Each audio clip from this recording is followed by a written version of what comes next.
3,000 years ago, while most of the world was still fighting with bronze and stone, the Hittites had mastered the secret of steel, a weapon that struck fear into the hearts of Egyptian pharaohs themselves. They built a vast empire, signed the first peace treaty in recorded history, and then vanished without a trace. For 3 millennia, no one even knew they had existed. It wasn't until archaeologists unearthed mysterious clay tablets that the world discovered the truth. So what could erase a military superpower in just 1 generation? Join me as we unravel one of the greatest mysteries of the Bronze Age.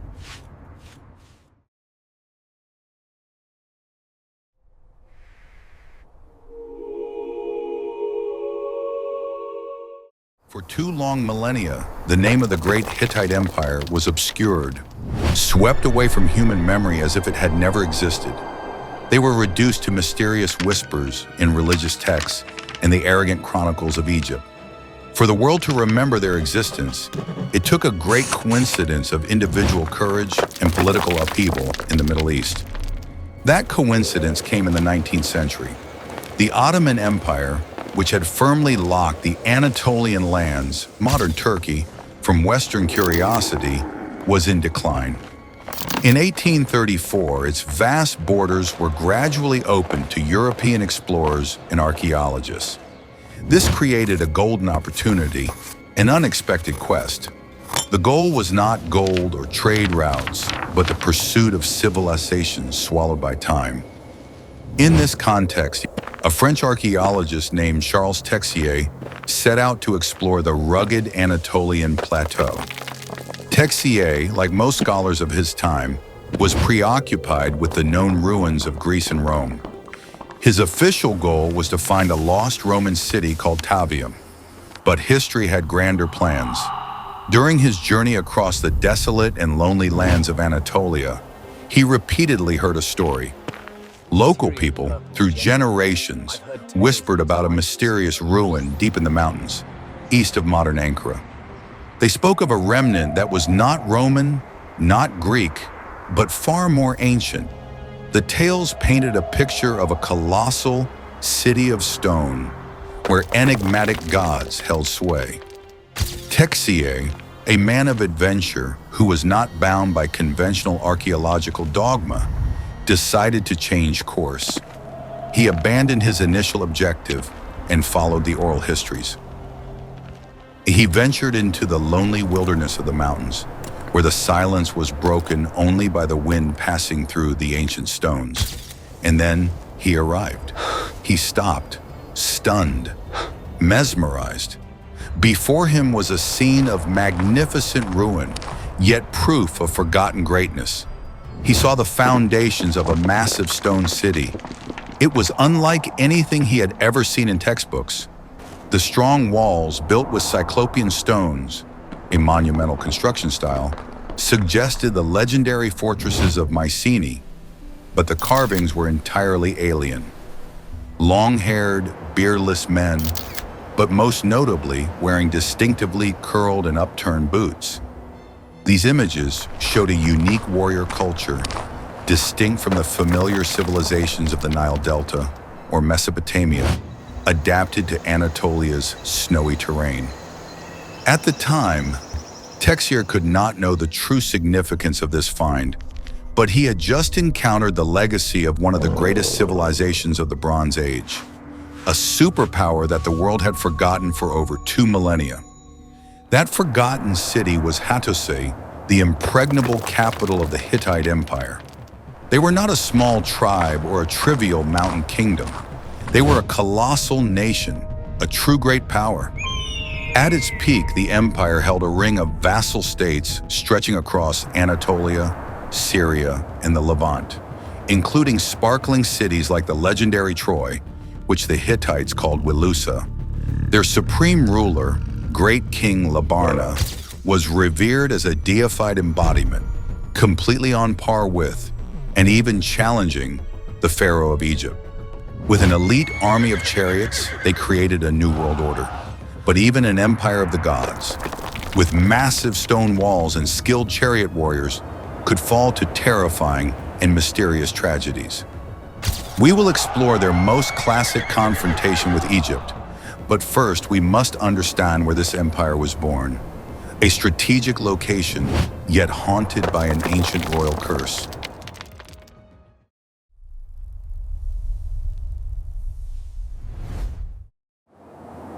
To truly understand the astonishing rise of the Hittite Empire, we must travel back to their very cradle, the Anatolian highlands.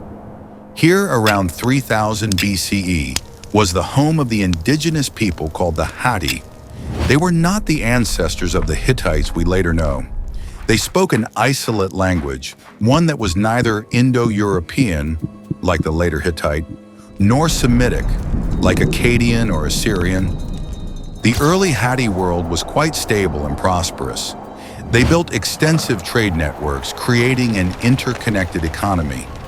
They exported wool and woven fabrics, trading them for precious materials, especially cedar wood from the Levant, a vital resource for construction and ritual. Though not a military superpower, they were a successful commercial civilization, but that stability was violently shattered. Around 2300 BCE, a name shook the entire Near East: Sargon the Great, Emperor of Akkad. He was the first known emperor in history who built a vast empire with blood and steel. Sargon began his march. Ancient scripts suggest a group of disgruntled Assyrian merchants seeking to remove Hatti control secretly sent messages to Sargon, inviting him to attack. Sargon led his troops into the Anatolian highlands, a land of snowy winters and arid summers.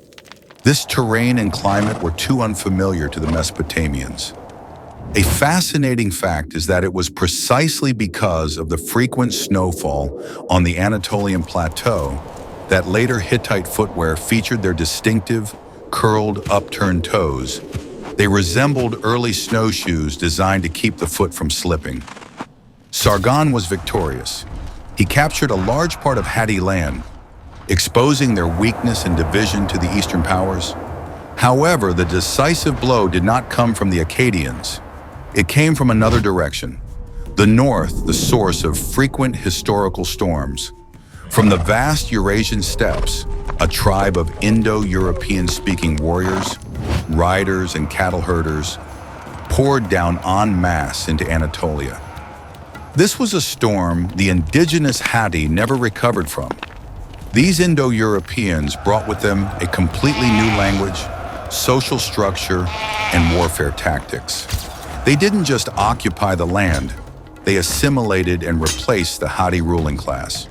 Two of the most prominent leaders of these newcomers were Pithana and his son, Anita. It was Anita, a brutal and effective warrior who marched on the original Hatti capital, Hattusa. He overthrew the king, and in his rage, he performed a symbolic yet powerful act. He destroyed and cursed the city. Anita's declaration was carved in stone, echoing through the centuries. "I have sown weeds on this place. If any king after me attempts to resettle Hattusa, let the storm god in heaven strike him down." That was a terrifying royal curse inscribed on an enduring document. Centuries later, the curse was lifted by a descendant of Anita, an ambitious and wise king named Labarna. Labarna did exactly what was forbidden. He risked it, overcoming religious and political fear, and re-established the capital on the accursed hill of Hattusa. By this audacious act, he not only rebuilt a city, but rebuilt an empire. The Hittite Empire was born here. And despite being conquerors, the descendants of the invading Indo-Europeans, Labarna and his people, were incredibly shrewd and surprisingly culturally syncretic. While many other empires built dominance based on ethnic differences, scorning the conquered and imposing their own gods, the Hittites did the opposite. They embraced the local Hatti culture, honored the native gods, and even referred to themselves as the people of the Hatti land.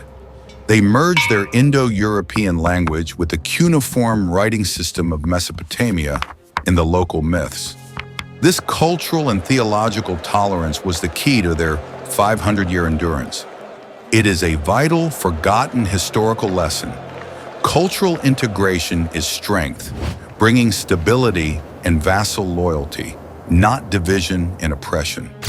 But the big question remains, how do we know all of this, from Anita's destruction to Labarna's syncretism, when for thousands of years they were just a forgotten name? The secret lies in another great discovery, an archive that allowed us to hear their voice for the first time in 2 millennia. A Rosetta Stone without the Rosetta Stone.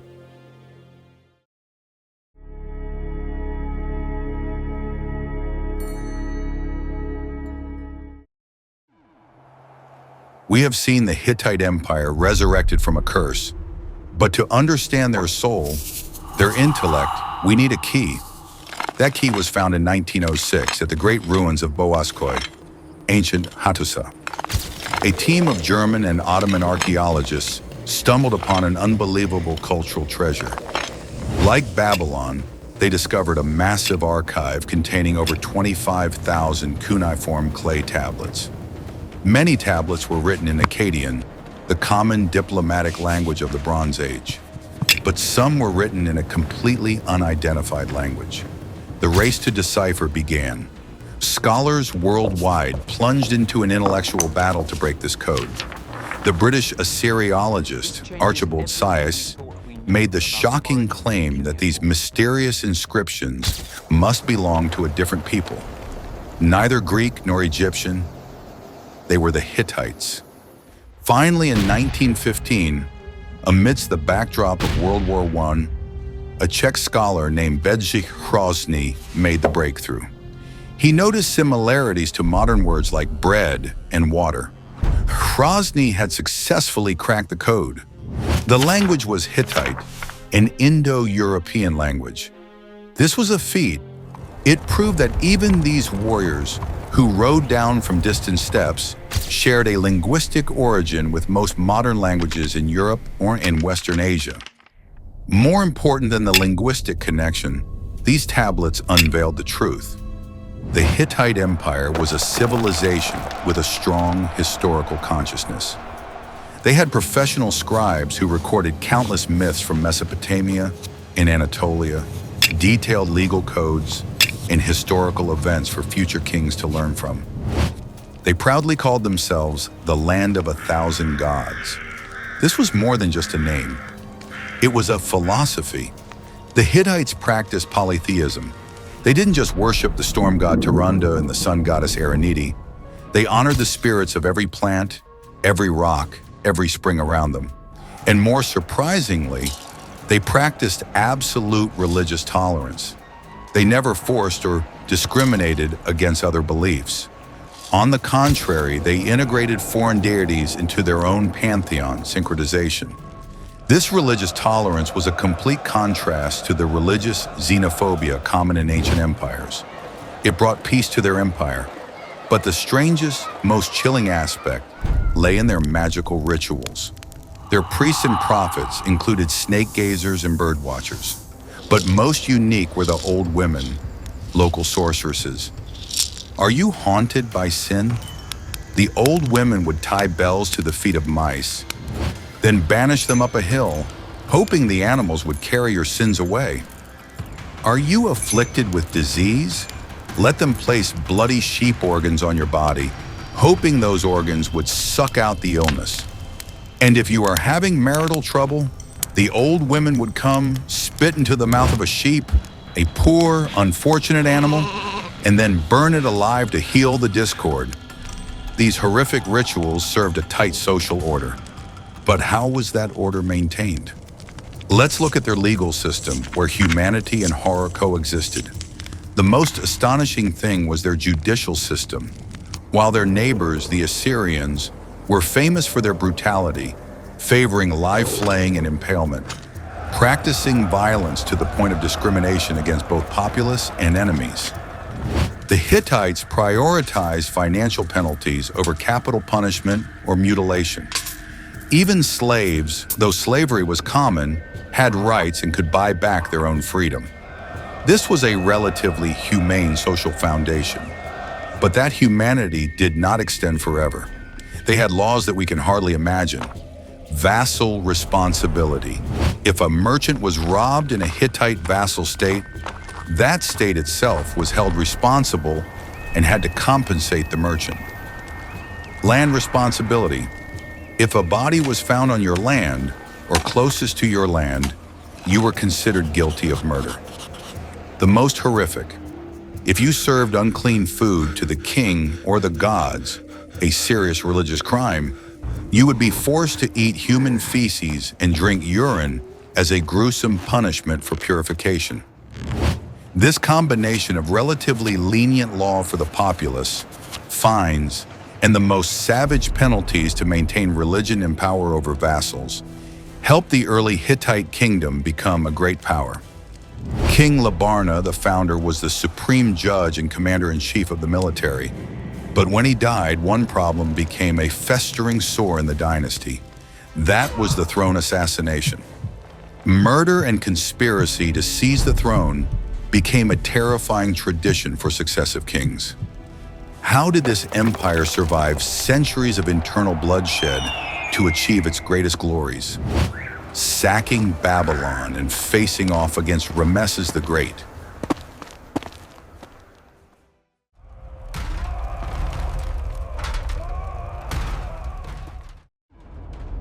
During the period called the Hittite Old Kingdom, 6 kings succeeded each other.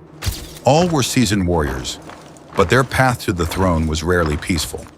While new kings like Hattusa I were deified after death, it was the living who grappled with the internal sore. Throne assassination. Greed and hatred turned the struggle for the throne into a bloody tradition.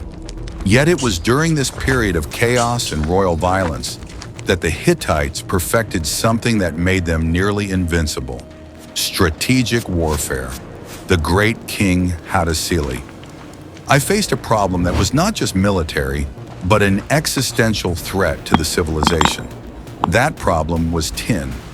Along with copper, tin was the essential ingredient for making bronze.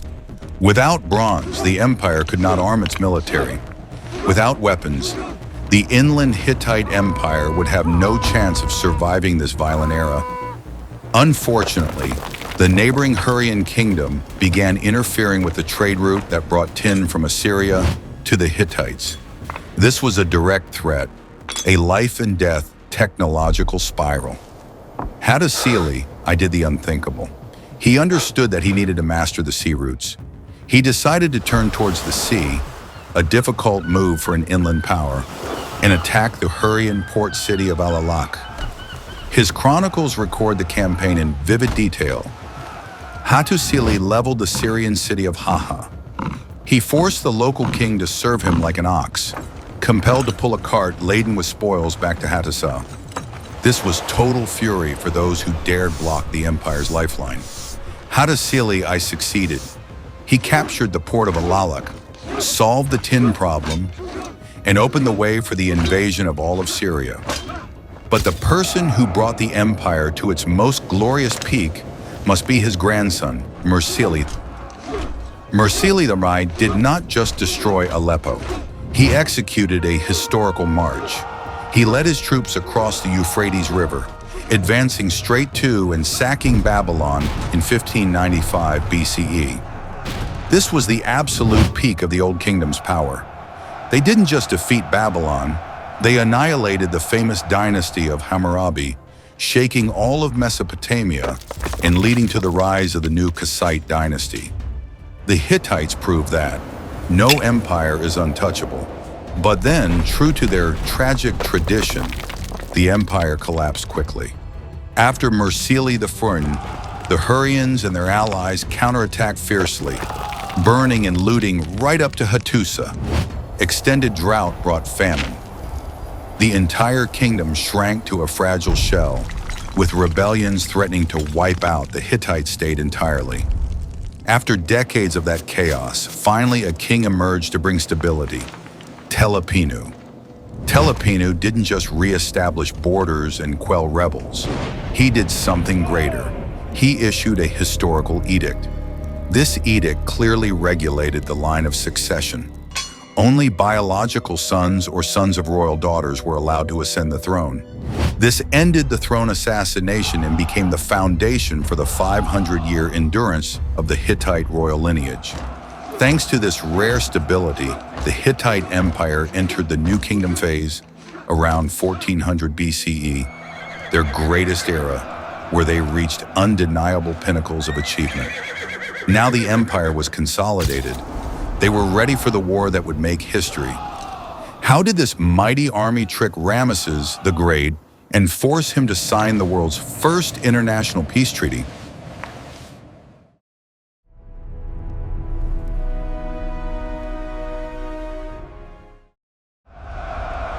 Welcome to the final chapter of glory. After centuries of throne struggles and life and death wars to secure the 10 routes, the Hittite Empire reached the absolute peak of its power. The entire New Kingdom was consolidated, and around 1274 BCE, they were ready for the historical confrontation. Under the leadership of King Muwatalli II, the Hittites confronted the world's most powerful superpower directly, Pharaoh Ramesses II, the Great of Egypt. It was the Battle of Kadesh. This was more than just a territorial dispute over Syria.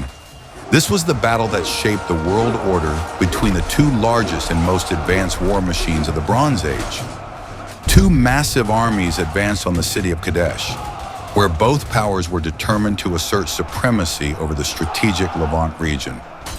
The Hittites, known for their strategic cunning, deployed a superior chariot force, around 3,500 chariots, more than any other army. But King Muwatalli II's genius tactic was what decided the battle. He had secretly hidden a large reserve army, including 1,000 chariots, behind the city of Kadesh. Ramesses II, due to misinformation from captured Hittite prisoners who deliberately gave false testimonies, believed the Hittite army was hundreds of miles away. The pharaoh advanced confidently, separating the Egyptian army into 4 unsupported divisions. It was then that Muwatalli II launched his attack. The Hittite chariots charged through the valley, annihilating the Egyptian Ra division and quickly encircling the Amun division, where Ramesses II was located. The Egyptian army was scattered. Ramesses II himself was nearly captured. The pharaoh only escaped thanks to the timely arrival of a surprise reinforcement division from the coast. The battle concluded with both sides claiming victory in their official texts.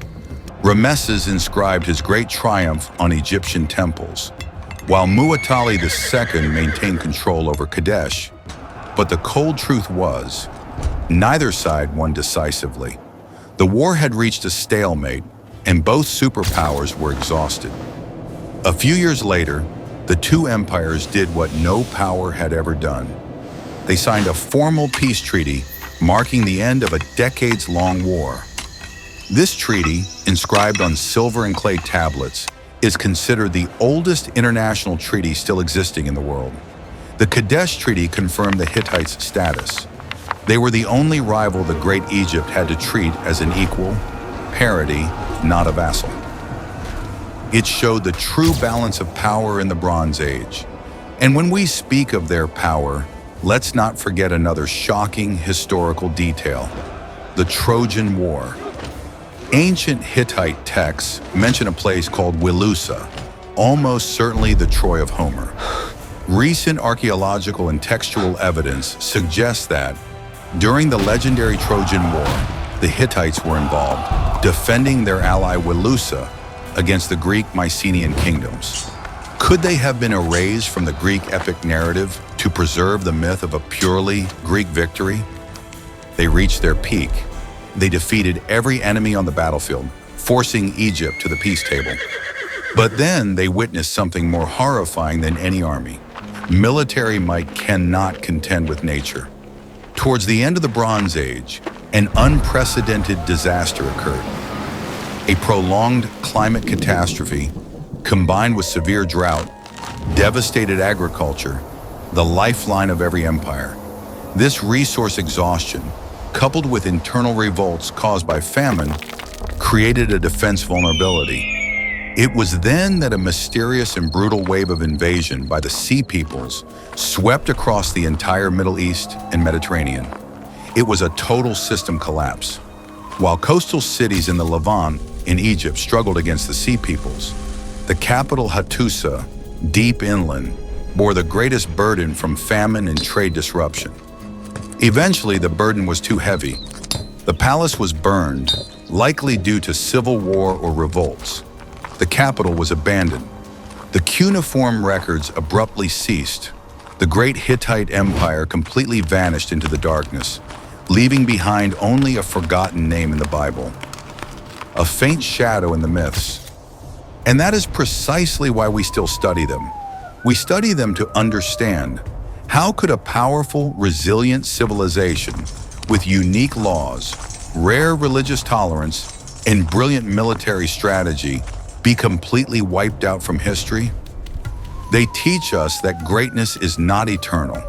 They are a warning about the fragility of all empires, a cold reminder that even the greatest civilizations, built with bronze and law, can be devastated by the lethal combination of war, nature, and ultimately, the cruel oblivion of time. Did you ever feel that history is more than just a dry textbook? The story of the great Hittite Empire clearly shows us that history is not a one-way road to progress, but a brutal loop of soaring rise, dazzling glory, and a complete, mysterious collapse. But the end of the Hittites is just one small piece. The truly terrifying event was what dragged the entire Bronze Age into a simultaneous collapse. From Egypt to Mycenae, every major civilization suddenly plunged into chaos and darkness. What mysterious force created this global catastrophe? Was it climate change, slave revolts, or an unknown enemy? It is here that the greatest mystery appears: the Sea Peoples. Who were they? Where did they come from? And how could a band of enigmatic people permanently change the course of history, destroying an entire world? If you crave to unveil the secrets that reshaped human civilization and want to delve deeper into how the Sea Peoples sowed terror, join our channel today. Don't forget to 1. Like this video if you believe history is a loop. 2. Comment below with your hypothesis about the Bronze Age collapse. 3. And most importantly, subscribe to the channel so you don't miss the next installment of the series, where we will open the file on the Sea Peoples and the historical moment that changed the world forever. Let's decipher this together.